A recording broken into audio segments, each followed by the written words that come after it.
Hello everyone. आज हम लोग पढ़ने वाले हैं speedy I need you chapter के क्वेश्चन एंड आंसर। तो आइए स्टार्ट करते हैं इस चैप्टर को। सबसे पहले इसमें दिया गया है चूज द करेक्ट आंसर। हमें सही वाले आंसर पर टिक करना है, ठीक है। जैसे कि मैंने यहाँ पर पहले कर दिया, बट मैं आपको एक्सप्लेन कर देता हूँ।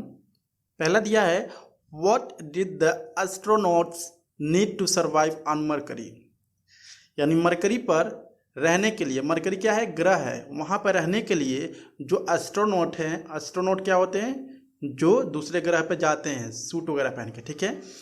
तो उनको वहाँ पर रहने के लिए क्या चीज़ें चाहिए थी। पहला है यूरेनियम चाहिए थी, या सेलेनियम चाहिए थी, या प्लूटोनियम चाहिए, तो उनको चाहिए थी सेलेनियम, ठीक है। तो जो राइट आंसर है सेकेंड का है। हु इज स्पीडी, बी दिया है। हु इज स्पीडी, स्पीडी कौन है, एक एस्ट्रोनॉट है या एक रोबोट है या एक एलियन है। तो स्पीडी हम लोग जानते हैं क्या है, वो एक रोबोट है था, ठीक है, या रोबोट है। तो सेकेंड इसका भी सही है। अब क्वेश्चन नंबर 2 पे आते हैं। पूछ रहा है what did Mike show Greg, यानी जो माइक रहता है, माइक कौन है, एक इंसान का नाम है, ग्रेग भी एक इंसान का नाम है। दोनों क्या होते हैं, एस्ट्रोनॉट होते हैं, और वो मरकरी पे गए रहते हैं, ठीक है। तो जो माइक रहता है, ग्रेग का दोस्त, वो ग्रेग को क्या दिखाता है, ठीक है। तो इसका आंसर है Mike showed Greg the location of the selenium pool and the route Speedy had taken along with his current position. यानी माइक ग्रेग को क्या दिखाता है, सेलेनियम पूल का लोकेशन दिखाता है और उसका रास्ता दिखाता है, जो कि स्पीडी जो था उसके रास्ते के उसी रास्ते से वो जा रहा था, ठीक है। क्वेश्चन नंबर 3 है how did the astronauts contact speedy, यानी किस तरह से कॉन्टैक्ट करते हैं एस्ट्रोनॉट स्पीडी, यानी उस रोबोट से।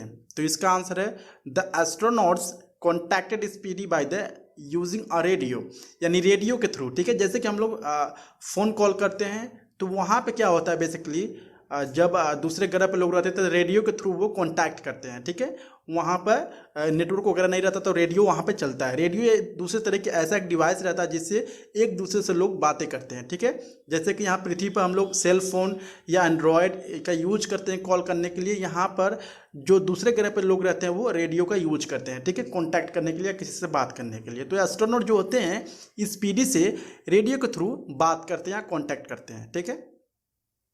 चलिए क्वेश्चन नंबर 4 है why did Mike think that Speedy had gone mad, यानी जो माइक है ऐसा क्यों सोचता है जो वो रोबोट है वो पागल हो चुका है, ठीक है।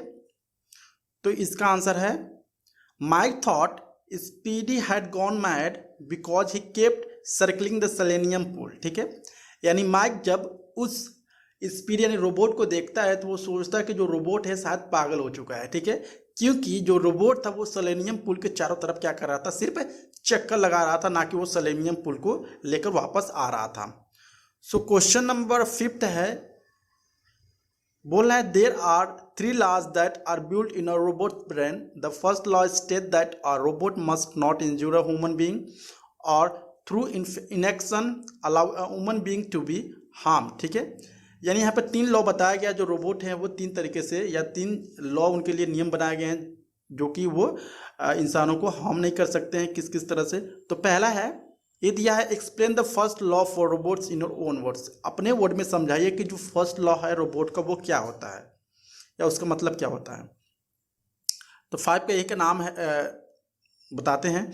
The first law of robots state that a robot must not harm a human. पहला जो लॉ है वो बताती है कि एक रोबोट दूसरे इंसान को हार्म या नुकसान नहीं पहुंचा सकता है। बीइंग अंडर एनी सर्कमटेंसेस, यानी चाहे कोई भी सर्कमटेंसेस या सिचुएशंस आ जाए। It is should also not let a woman being B harmed bye it's इनएक्शंस, यानी किसी भी प्रतिक्रिया से उस ह्यूमन को या ह्यूमन जो है उस रोबोट को भी नुकसान नहीं पहुंचा सकता है। This means that a robot need ensure that a human is not harm by the either doing something और नॉट डूइंग समथिंग, ठीक है।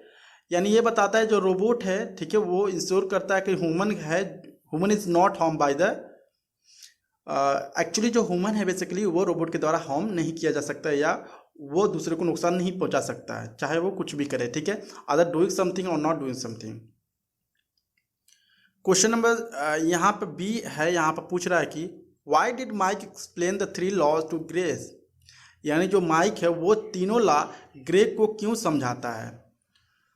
तो बी का आंसर है the Mike explain the 3 robot laws to Greg because they were trying to figure out why Speedy was running around the selenium pool instead of bringing the selenium back to them। ठीक है, जो mic है वो explain करता है तीनों law, क्योंकि जो ग्रेग है वो लोग चाह रहे थे कि जो स्पीडी है बेसिकली वो सेलेनियम पुल के चारों तरफ चक्कर ना लगाए। ठीक है, और वो चाहते थे जो स्पीडी है बेसिकली जो सेलेनियम पुल को वो क्या करे, सेलेनियम बैक टू देम, और सेलेनियम क्या करे, जो स्पीडी है वो सेलेनियम को वापस लेकर आए। ठीक है,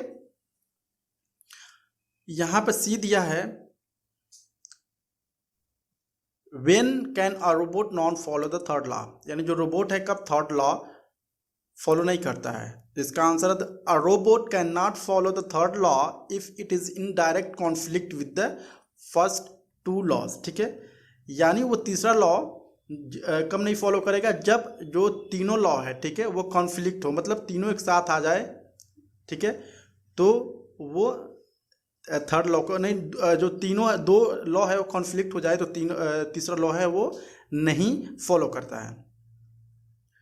क्वेश्चन नंबर 6 का जो क्वेश्चन है वो है do you think Greg was smart in thinking of a way to get Speedy to help him, क्या आपके हिसाब से जो ग्रेग था वो काफ़ी स्मार्ट था या वो ज़्यादा चालाक था ताकि वो स्पीडी को ये हेल्प कर सके। ठीक है, तो इसका आंसर है Greg was quick to think on his feet, जो ग्रेग था काफ़ी अच्छा सोचने में था, मीन्स वो प्रॉब्लम को सॉल्व करने में काफ़ी अच्छा था। He realize that the only way could get out of the situation without dying was if Speedy thought that Greg was going to die, यानी वो चाहता था कि वो रियलाइज किया, कौन, ग्रेग सोचा कि अगर हमें इस सिचुएशन से बाहर निकलना है या मरने से बचना है तो हमें क्या करना पड़ेगा, स्पीडी को उसके दिमाग में लाना पड़ेगा कि जो ग्रेग है वो मरने जा रहा है।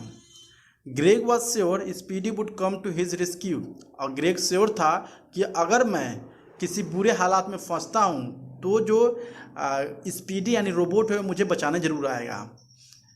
So if he was in a real danger.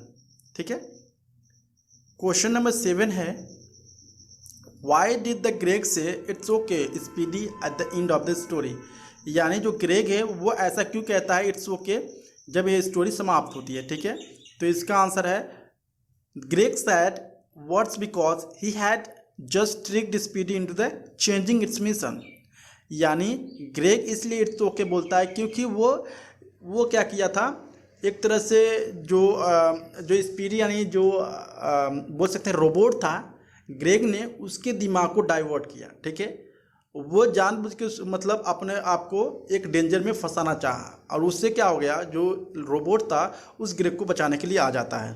He got a Speedy to prioritize his safety, now Greg needed to assure Speedy that everything was fine and the Speedy had completed a mission that was more important than the previous one, यानी वो क्या होता था, इससे जो Greg था इससे जो उसकी मिशन होती है वो सक्सेसफुल हो जाती है, जो कि वो काफ़ी इंपॉर्टेंट था पहले वाले मिशन से। ठीक है, 8वां है what did you learn about working together from this story, यानी एक साथ मिलजुल कर काम करने से आप इस स्टोरी से क्या समझते हो। ठीक है, तो 8वें का आंसर है every person has a different set of skills, हम लोग जानते हैं हर एक पर्सन के पास डिफरेंट उनके पास स्किल्स होती है, समझ होती है, इंटेलिजेंट होती है। ठीक है, and can not do everything on their, और वो लोग ठीक है चाहे कितना भी इंटेलिजेंट हो एक इंसान ढेर सारे काम अपने आप नहीं कर सकता है। समटाइम्स कभी कभार you need help from other people to complete a task, कभी कभार क्या होता है आपको दूसरे की ज़रूरत पड़ेगी या सहायता की ज़रूरत पड़ेगी जिससे आपका कंप्लीट जो काम है टास्क है जो कंप्लीट होगा। देयरफॉर इसलिए it is much better to combine everyone individual skills to achieve a common goal, इसलिए हमें कई लोगों के दिमाग को किसी भी एक गोल को अचीव करने के लिए लगाना चाहिए। ठीक है, दिस वे, इस तरह you will be successful in completing your task and save times because it is will be the done faster, इसलिए इस तरह से आप सक्सेसफुल हो सकते हैं और अपने टास्क को कंप्लीट कर सकते हैं और इसमें अपना टाइम भी बचा सकते हैं और इसको जल्दी से कर सकते हैं। ओके, सो ये जो चैप्टर है वो समाप्त होती है। आई होप आपको वीडियो काफ़ी हेल्प करेगा। अगर हेल्प करेगा please like and subscribe my channel. Thank you so much.